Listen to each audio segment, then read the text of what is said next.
সুপ্রভাত আমার প্রিয় পরিবার, আশা করছি সবাই খুব ভালো আছো। তোমাদের আশীর্বাদ আর ভালোবাসা নিয়ে আমরাও বেশ ভালো আছি। মিস্ত্রি চলে আসছে আর বাবা এদিকে দরজাটার সাইডটা নিয়ে একটু ভেঙে আছে, ওটাই মানে পরিষ্কার করে তারপরে সিমেন্ট লাগিয়ে দিচ্ছে। আর সকাল সকাল দেখো আমার ছেলেও প্লাস্টার করেছে জল আর কাদা দিয়ে। এদিকে দেখো আজকে যেহেতু ঝলমলে আকাশ, বেশ ভালোই রোদ দিয়েছে। রাতে বোধহয় হালকা বৃষ্টি হয়েছিল, বেশি বৃষ্টি হয়নি। তো সেই জন্য সকাল সকাল মিস্ত্রি চলে এসেছে। আর এদিকে কি জানি তোমাদের দাদাভাইয়ের সাথে বলছে, আমি বুঝতে পারছি না ঠিক, কারণ আমি এই মুহূর্তেটাতে ছিলাম না। সব সময় তো থাকা হয় না, কারণ আমিও বাড়িতে রান্না বান্নায় সমস্ত কাজে ব্যস্ত থাকি। তো এই আর কি। তো পিলার মোটামুটি দেখো 7 ফুটের থেকেও বেশি, একটু 8 ফুটের মতো পিলার উঠে গেছে। পাকিয়ে আস্তে আস্তে আর কি উঠবে, ওয়ালও উঠবে, সাথে সাথে পিলারও উঠবে।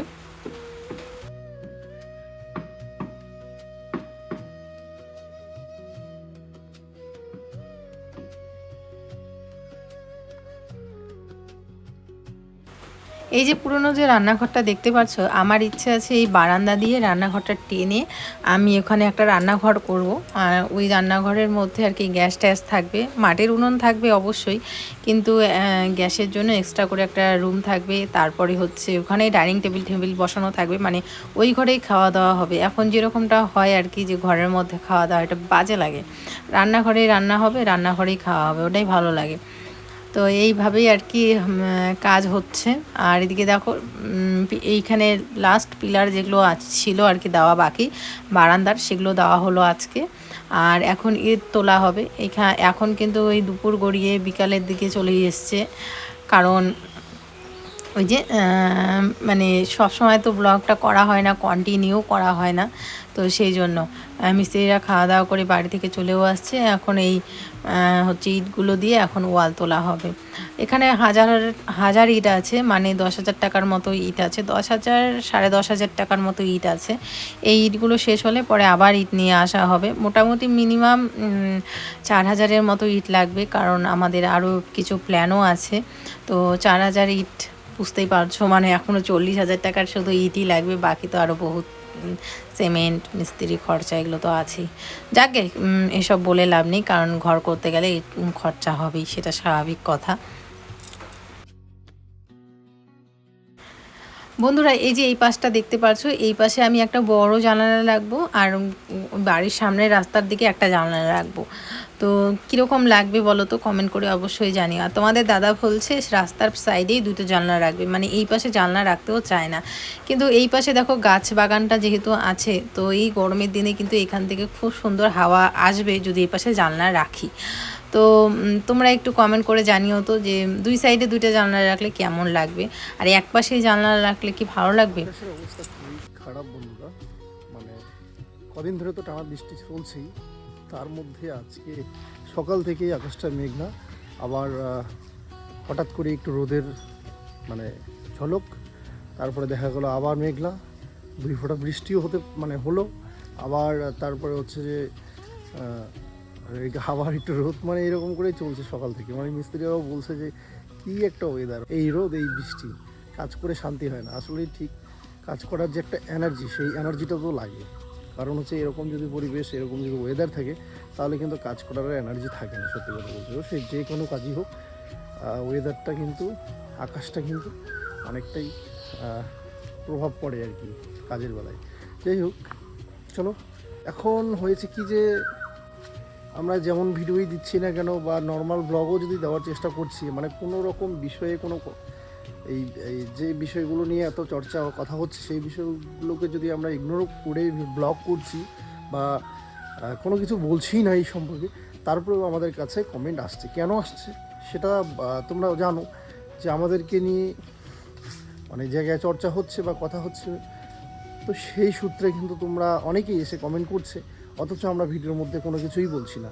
তাহলে কি হচ্ছে বিষয়টা বলো তো বন্ধুরা, যে আমরা যদি কিছু বলি তাও দোষ, আবার যদি কিছু না বলি তাও দোষ। এরকম তো সবসময় কমেন্ট আসেই।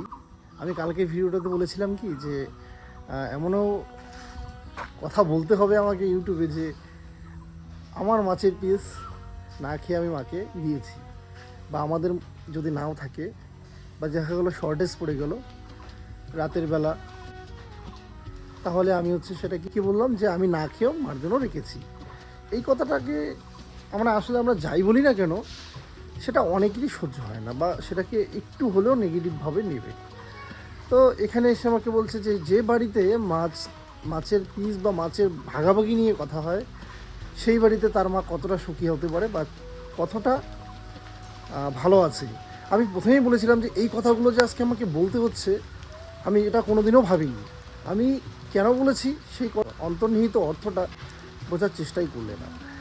শুধু আমার ফল ধরতে হবে, আমাকে ভুল বুঝতে হবে এবং পারলে আরও 10 জনকে আমাকে নিয়ে আরও 10 জনকে খারাপ মানে এই যে একটা সেটাকে স্প্রে করতে হবে। কারণ অনেকেই যখন অনেক কথা বলছে যে আমরা এইরকম করেছি মার সাথে, আমরা সেই রকম করেছি, তো আমি তো বললাম যে এই কথাগুলোর তো কোনো ভিত্তি নাই, মানে একতরফা শুনছো তোমরা। তার জন্য ওই পরিপ্রেক্ষিতে আমি বলেছি যে আমি তো আর এটা তোমাদের ডিরেক্টলি বলতে পারি না যে আমি ওরকম না, আমরা কখনো এরকমটা করতে পারি না। আচ্ছা, এইগুলো বললে কি তোমরা বিশ্বাস করবে? ক্যামেরাতে আমি যা পেলাম তাই বললাম, ক্যামেরা হাতে নিয়ে এখন আমি বলে দিলাম, তোমরা আর বিশ্বাস করে নিলে। কিছু মানুষ তো বিশ্বাস করবে ঠিকই, কিন্তু সেটা তো ঠিক না। না,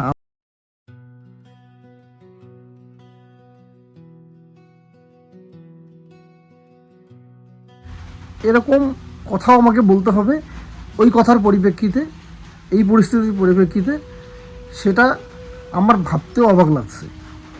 আমার বাড়িতে কি হয় না হয়, আমরা আমার বাবা মাকে কতটা শ্রদ্ধা করি, কতটা কি দিই না দিই সেটা ভিডিওতে শেয়ার করি না। আমাদের হৃদয়ের কোন জায়গায় আছে, কতটা শ্রদ্ধা করি। আর শুধু আমি না, পৃথিবীর আমার মনে হয় সব সন্তানেরই বাবা মাকে শ্রদ্ধা ভালোবাসা করা উচিত, সম্মান করা উচিত। কারণ তারাই পৃথিবীর আলো দেখিয়েছে। তারা না থাকলে তো আমরা আজকে এইভাবে এসে মোবাইল হাতে নিয়ে ব্লগ করতে পারতাম না বন্ধুরা। এটা তো মানতে হবে বাস্তব।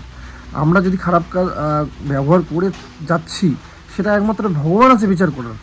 তোমরা কেউ এসে কমেন্ট করে দিলে তোমরা সেই মৃত্যু তার সেটা তো কোনোদিনও সম্ভব নয়। এই জন্যই হচ্ছে কিছু কিছু কমেন্ট আমার পাত্তা দিই না। কারণ আমরা জানি আমরা কি, তোমরা বলে দিলে আর আমাদের হয়ে গেলো তাই তো নয় বিষয়টা। আমরা খারাপ যদি কর্ম করে থাকি, বাস্তবে খারাপ ব্যবহার করছি, তাহলে আমাদের বিচার ভগবান করবে, ভগবান আছে। যখনই কিছু বলবো নর্মাল কথা, তখন হচ্ছে অনেকেই কমেন্ট করে বলবে তোমাদের ভিডিওতে এগুলো কী শুরু করছো, বা তোমাদের ভিডিও আর দেখতে ইচ্ছে করে না। এই কমেন্টগুলো, এই টপিকগুলো নিয়ে কথা বলা বন্ধ করো, ফ্যামিলির কেচ্ছা বন্ধ করো। আচ্ছা, আমরা কখন ফ্যামিলি কেচ্ছা শুরু করলাম বলো? তোমরাই কমেন্ট করো এসে। কোথাও হয়তো বা কোথাও শুনেছো বা কোথাও দেখেছো, সেই কথাগুলো এসে আমাদের এখানে কমেন্ট করো, বা সেখানেও করো, আমি দেখি না, কিন্তু আমাদের এখানে যখন করো তখন তো দেখি। ব্যাস, হয়ে গেল, হাওয়া শুরু হয়ে গেল। আমি তো ভাবছি যে ঠাকুর এখন যাতে বৃষ্টিটা না আসে। এই মাত্র ওয়ালটা গাঁথা হলো আর পিলারগুলোতে হচ্ছে মশলা দেওয়া হলো। মশলা বলতে ওই যে মশলাই বলে আমাদের এখানে, আমি জানি না কোথায় কি বলে, আমি মশলাই বলি। তো যাই হোক, ওগুলো ঢালা হলো। এই মুহূর্তে যদি বৃষ্টি আসে কি অবস্থা হবে বলো তো? আকাশটাকে বোঝা বড় দায়। এই রৌদ্র উঠে যায়, এই বৃষ্টি শুরু হয়ে যায়, এই আকাশটা চারিদিকে একদম অন্ধকার করে আসে, এই একটু পরে দেখি ঝলমলে রৌদ্র। মানে কী যে পরিস্থিতি, মানে কি বলবো আর। এদিকে কাজ দেখতে এসেছি, মাঝে মাঝে ক্ষণে দেখি। আর ওই যে জানলাটা দেখতে পাচ্ছ আমার ঘরের, ওই জানলা দিয়েও কিন্তু যখনই সময় পাই, সুযোগ পাই, তখনই দেখি। এই সাইডে মিলবে পার্টিশনের দিকে। হ্যাঁ, ফাঁকা রাখতে হবে কেন? দরজা আমাদের লাগানো থাকবে, এখন তো লাগানোই থাকবে। হ্যাঁ, তাহলে তো এই দিকটা হলো, এখন যা ইট আছে তার মধ্যে এই দিকটা হবে। তারপরে যদি আবার আনতে লাগে, আনতে তো হবেই। 3,000 3,500 ইটের আইডিয়া দিচ্ছে মিস্ত্রি, বাজেট। আমি স্বপ্ন দেখছি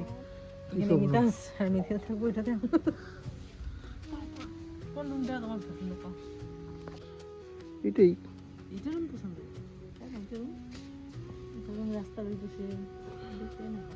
হলো, ওইটা গেট, ওইখান থেকে মেন গেট, ওইটা দিয়ে আইসেই আত্মীয় স্বজন লোকজন ওইখানে ঢুকবে কোথাও। আর আমাদের থাকার রুম বানাবো, এটা যখন ছেলে বড় হবে তখনকার ব্যাপারটা আলাদা। আইসেই মনে করো ঢুকে, হ্যাঁ আপাতত রেস্ট রুম। বাচ্চারা যখন বড় হবে তখনকার ব্যাপারটা আলাদা। আর এই যে এই রুমটা যে হবে এটাতে আমি থাকবো।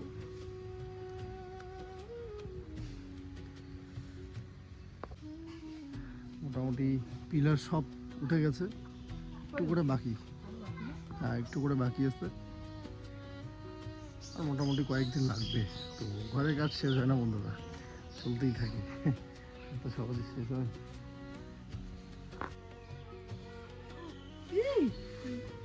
বুঝছো তো?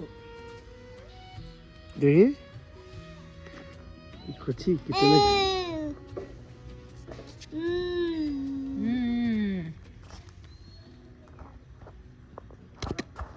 পাপা পাপা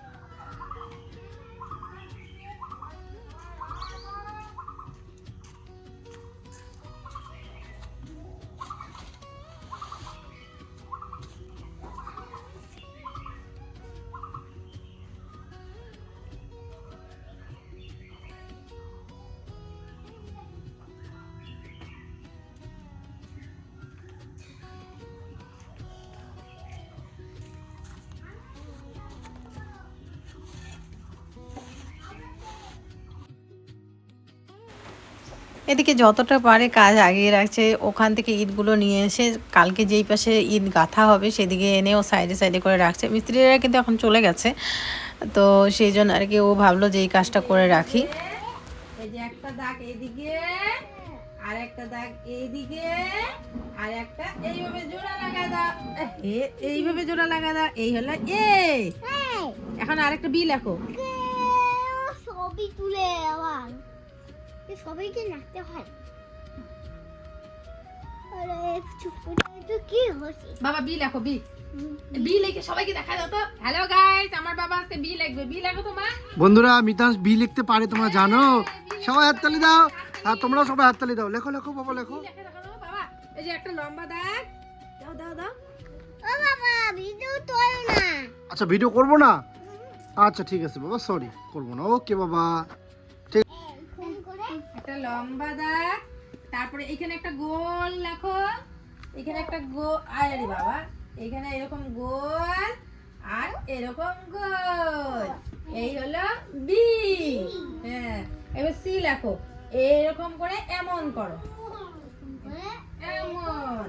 এই সি হয়ে গেল। এবার ডি লেখো বাবা। এই যে এরকম করে একটা লম্বা দাগ দাও, তারপরে এটার এই দাগটার সাথে এই দাগটা এইরকম, এই হলো ডি।